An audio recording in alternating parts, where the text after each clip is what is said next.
எண்ணெய் சூடான கடுகும் ஜீரகமும் தாளி நறுக்குன இஞ்சி பச்சை மிளகாய் கட் பண்ண வெங்காயம் கொஞ்சம் வதங்கிட்டு கட் பண்ண காய்கறி கேரட் போடலாம் முருங்கைக்காய் போடலாம் பீன்ஸ் உருளைக்கிழங்கு நாளைக்கு வந்து பீன்ஸும் உருளைக்கிழங்கு மற்ற உருளைக்கிழங்கு வேக வச்சு கூட போட்டுக்கலாம் கொஞ்சம் வதங்கட்டும்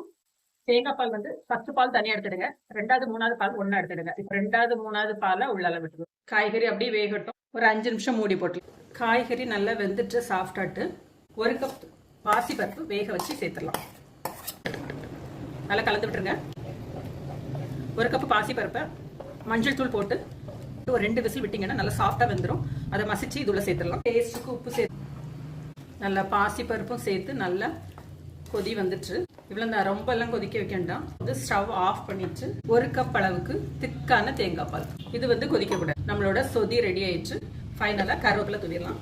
இட்லி ஆப்பம் இடியாப்பம் ரைஸ் எல்லாத்துக்கும் சூட் ஆகிறப்பல ஒரு சொதி